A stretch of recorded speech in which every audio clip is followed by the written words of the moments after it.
So you think Deshaun Watson's gonna sit? If I'm him, I do. If you know, they don't even ask you about the coach. You're the franchise quarterback, okay? Do you think that they talked to Baker before They they talked to hired? Baker about Freddie Kitchens, and Exactly. that's what he wanted, which Well, that went well. right. It's not always. It's not okay. The quarterback shouldn't make every decision just because he's a quarterback, but also he should be in the know. It Yeah, shouldn't be. And they said, oh, well, he was communicated to about, or there was a whatever. I think the Texans have gone off the deep end here. They're done. And the if fact that J.J. Watt exploded on the whole organization. What mhm, was it like? that sounds It was gross. Like, would I watch that? Probably, because that'd be impressive, but it sounds gross. Jesus, But, dude. but anyways, yeah, no. I mean, you have a guy who's had worse seasons, who's had like the years of mediocrity of Bill O'Brien being there, Yeah. and now, Don't you mean the second coming of Bill Belichick? yeah, the best butt chin in football history, Bill O'Brien. Which, like, honestly, like, it's okay if you have a butt chin, but come on, man, Bill O'Brien. Anyways, that 8-8, 7-9. JJ Watt sat through all those years, and he saw that they have a lot of talent, and they're not doing anything with it, and They he traded wants out. away DeAndre Hopkins for literally nothing. Wasn't it a second round pick? I think it was. I can't remember what they trade Hopkins for, but I don't care what it is. You don't trade the best receiver in the league unless your quarterback gets way better after he gets hurt, like Yeah. OBJ. Which we'll talk about that later about maybe trading OBJ, which is a completely different situation than Hopkins. It wasn't Oh, it was like worse than I thought. It was okay. So the Texans traded DeAndre Hopkins and a fourth round pick to the Cardinals for David Johnson, who I completely forgot existed. That shows how good he is, and a second round pick, wow. I and a mean, 2021 fourth round pick. yeah. So they literally traded him for a couple of picks and a running back that's been injured past his prime and probably. What did Diggs get traded for? Oh, that's actually a good question. Is and that's another thing, and sorry to go away from the Watson trade talk real quick, but OBJ's value to the to the league right now, I don't think it's as high. You know what I mean? It's not that high because he's hasn't stayed healthy in like what 4 years. When's the last time OBJ stayed healthy through a whole season? Uh, it wasn't his last year with the Giants because we blew out his Achilles that year, didn't we? Wasn't that the year that Jabril Peppers took him out in the back of the end zone and busted his Achilles or something? Or was it something with his knee? I don't remember. I don't remember, but I know he ended that season early. The I don't know. It's like you can't. I don't know, but Yeah, see, is it true that wide receivers just aren't worth much in trade value now? Because then who is? yeah, what is? Like, obviously, Matt Stafford has some value here, but that's fine. But I don't know, man. So Odell's injury history in 2019 he had a groin injury. 2018 left quad bruise. He had ankle fracture in 2017. Yep. He had high ankle sprain 2017, thumb sprain 16, hip spring 16, hamstring pull 15, hamstring pull 15, uh, vertebrae bruise 2014. Okay, that sounds painful. With the vertebrae bruise, yeah. He's had a lot of hip and just like hamstring injuries. Yeah, I don't know, but I don't know. I see. And then Watson. obviously his Achilles his ACL this year. Yeah, I don't know, man. I see Watson sitting though. I mean, the guy does not need money, and he doesn't seem like the kind of guy that will. He's got put so up much with more this. money coming guaranteed too. It doesn't matter if he sits. Right. Oh. And to him, it's just saving a year of his career for somewhere else. Exactly. So. Because he's still gonna make money sitting there, and he's not. He's another year older, but he's not another year of NFL stress on your body older. Right. Do you know what I'm saying? Yeah. Like it's not the same. It's not the same. Exactly. And then earlier you were talking about Matt Stafford's value, Mm-hmm. who just went to the Rams, Mm-hmm. and we'll talk about that whole trade situation later with our buddy who thinks Matt Stafford's a god apparently. But if you look at that trade and what the Rams gave up for Stafford shows how much someone would have to give up for Watson, Exactly. which is a shit ton more than what someone would give up for Stafford, I would assume. And then on top of that, the best destination he could have gone to was just taken by Stafford in Right. the Rams. So the only places really left open are Miami, which is a good destination. The And Jets, which I don't understand. Like, yeah, they got a lot of picks, but there's nothing guaranteed about him going to the Jets. no, So there's that's nothing what. guaranteed, but you have the number 2 pick. You have Darnold, who, with a good system, will be a good quarterback.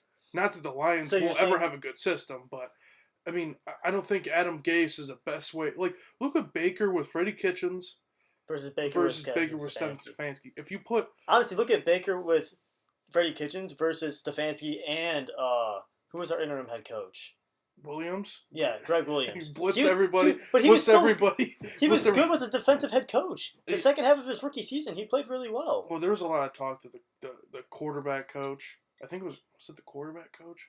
Was the guy who was really calling the plays whenever Hugh got fired and But stuff. still, that just goes to show that Baker can function Yeah. with anybody that isn't Freddie Kitchens. Right. Who was like, unarguably one of the worst coaches in the past few years. But anyways, like, yeah, I think a lot of a quarterback is a system.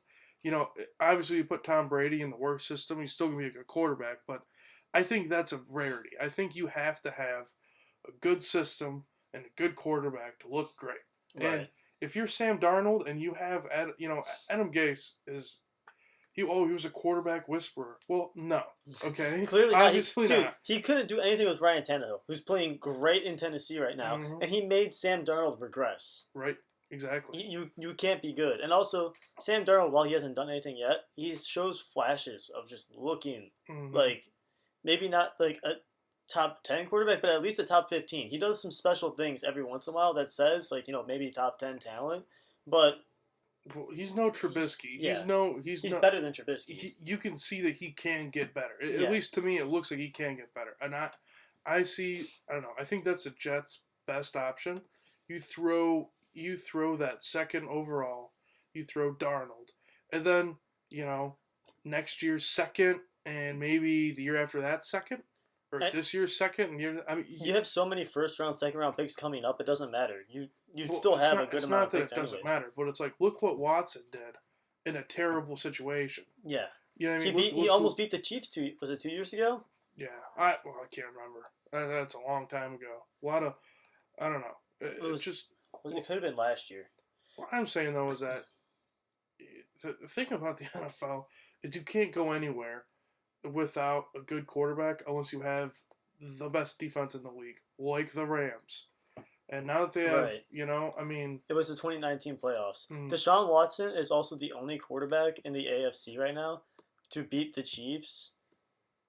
Of the top good quarterbacks to beat the Chiefs, besides for like Derek Carr, that was kind of Derek Carr. That was kind of a bullshit game that the Chiefs should not have lost. I don't know. I don't see Watson wanting to play. If you're making it known that you want to move away and you don't even because you're putting the team in a worse spot immediately. Right. You know what I mean? Like if a player wants to go, then his value is a little lower than it was if he doesn't. So he that, and also it hurts the rest of the team's morale too. Right. Like if you keep him around and everybody knows he doesn't want to be there, and nobody else wants to be there anymore. JJ Watt has already said that he doesn't like that organization. He basically wants out. Yeah. So he's probably going to be moved, and then you lose your two biggest leaders on the team. That's what's nuts. Is there's some players that are like, oh well, this player got traded, and then you kind of sit and scratch your head like, how could anybody who isn't that team not want them for anything? Like Fitzpatrick. When the Steelers got Minka Fitzpatrick, I was shocked. I was like, I would have thrown anything at the Dolphins to get him. Yeah, and then they got him for I think it was the second round pick. Was it a second round? I think so. I thought it was a first round. I'll look it up. I don't think it was a first round pick because I remember I saw the trade. I was like, why didn't we do that? Like granted, we also have some stuff now that like injured players that might be coming back that could be good, but it's not Minka Fitzpatrick. Yeah, Fitzpatrick. I mean, I don't know if you I wonder if you put together an all traded team of the last 5 years, what that would look like. You know what I mean? Like the top, like the best players that have been traded in the past 5 years. What would that look like? You're right. It was a first and fifth round pick in 2020, and then a 2021 sixth round pick. Yeah, which is honestly, I would done that in a heartbeat. And the Steelers' first round pick wouldn't have been that great. Yeah, it would have been a low pick in the first round, anyways. Yeah, so I don't know, man. Like I said, that I don't know. Once you see Watson get traded, I bet like because you could say you got Diggs, you got Hopkins, you got Watson. Like, hasn't been too many good running backs have been traded though. No, running backs also don't last as long as receivers and quarterbacks typically. I mean, that's true. Running backs usually move in free agency. Even Odell was traded, which we should be traded again probably this year. I don't know. Like I said, I don't see the value. Well, the thing is, I don't think you're gonna get enough for him to trade him. Well, if his cap hit wasn't so big, anyways, then I don't know. He's still gonna take a big piece out of your cap if you trade him. What the hell's the point of not seeing what he really is with the team?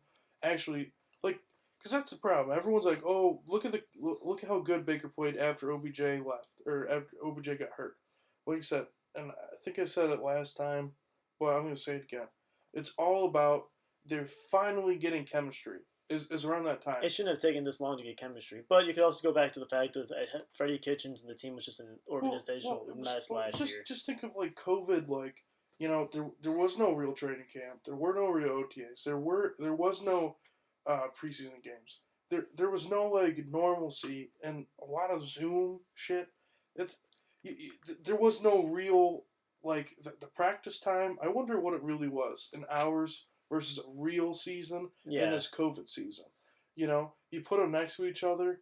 Like, what would that even look like? But it makes sense that because it wasn't just OBJ leaving. I think, like I said, it's a lot of the team finally, understanding the offense more, really understanding each other more, and I think next year and having faith in Kevin Stefanski. Right. Well, that's huge. Culture change. When you're winning, everybody starts to believe, and when everybody's believing, everybody plays at a different level almost. Yeah, which I'd love to see OBJ. I'm not sure what the schedule's gonna look like next year. But I hope that first game is against the Steelers in Cleveland, and they just run up the score again. I want to see them. I want to see Odell come back, look right, and put up 200 yards receiving. I mean, these Steelers, this is going to be the Steelers' worst year in a long time. They're probably going to finish fourth. Ben supposedly wants to come back.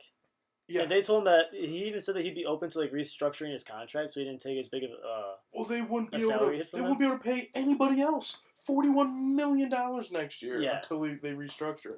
But I don't care. Even still, they're basically just like, I don't know if we want to do that. We kind of just want to just if they're smart, that's what they should do is move on. Why have a year where you're mediocre? Honestly, start Mason Rudolph next year. He actually played decent against us. He looked better than Ben did. Yeah. Honestly, Ben put up 500 yards. Yeah, he also put up 5 interceptions. He threw an interception almost every 10 passes. A lot of those yards were all garbage time. Yeah. It was, also against one of the worst defenses in the league. Exactly. And like I said, and when it's garbage time, 10 yards in one play isn't that bad if it takes 30 seconds off the clock. Yeah. That's what you want. That's what they were doing. And you sound like Joe Woods. Yeah, don't blitz ever. Never do that. Never blitz. Always stay 5 yards off your guy you're covering. Never play zone. Always play man and just play deep off the receivers. And always leave the middle of the field completely wide open. Don't stop the run. That's stupid. I wonder if it's just because of the guys he has that he's running or calling the offense defense like that. That's Joe Wood's defense. It's always been like a conservative, just. Also, why aren't you blitzing when you have arguably one of the best defensive linemen? We have actually one of the best defensive lines in football. Mm-hmm. Sheldon Richardson's, I think, had a pretty good season this year. Olivier Vernon started to come on late in the year. Myles Garrett was beginning of the year. He was not what he should. If you had the beginning of the year Garrett and the end of the year Vernon at the same time, that'd be insane. Dude, and then imagine if we get J.J. Watt. That'd be a lot. That'd be a lot on the defensive line and nothing behind them. Well, you got Delpit coming back this year, though. hopefully. You got Greedy Williams hopefully Hopefully. returning. Still don't know what's going on there. And then draft some linebackers because we need linebackers more than we need anything on the team. Honestly, we need linebackers more than we need defensive backs because at least we have Denzel Ward. We don't even have a single linebacker. Yeah, what? Mac Wilson whiffs on at least one big tackle every game, and then he's. I think that's being generous. Yeah, I think I said at least, or I meant at least, but no. And then man, him on Twitter, he's always talking about, I'm grinding and all that. He's one of you know who else does that? Huh? David Njoku. Yeah, he had one good game all year. The worse you are, the more you're on Twitter and Instagram. I remember back in the day, Terrence West, every night he'd be like flexing jewelry and driving his car and shit. And it's like, dude, if they didn't have that O-line, like after he was off the Browns, when he went to the Ravens for like a year or two, he was like okay gone. for like 1 year and then he was out of the league. Yeah, he was just gone. I mean, ugh. You know what that makes me think of? Eddie Lacy on Twitter. Eddie and Lacy. some Chinese food. No, it was China food. Oh yeah, I need me some China food. I just remembered I had a burrito in my pocket. LOL. Honestly, those are some of the best tweets of all time. Actually, you know what? I'll take number one. It's Carson Wentz when he was like in high school or maybe beginning of college, and it went viral. When he got drafted. Yeah. I don't remember what it was, but I remember it's like one of his tweets going viral. He tweeted, thinking about cutting my dick off. CJ20. Those are the best tweets I've ever seen in my life. Oh god. Yeah, I mean that's up there with Chief Keef talking about Katy Perry. You remember that? No. It was right whenever Happy and Sober was popular. I mean, this is back in the day. Yeah. And she said, I just heard a song called Happy and Sober on the radio. Like, what the fuck is wrong with people? Or something along those lines. Yeah. And I don't know if he quote tweeted it or what, but Chief Keef said, Katy Perry can suck the skin off my dick. And I mean, there's some tweets that are just so like just perfect, Yeah. But yeah, it's Carson Wentz might have the best of all time.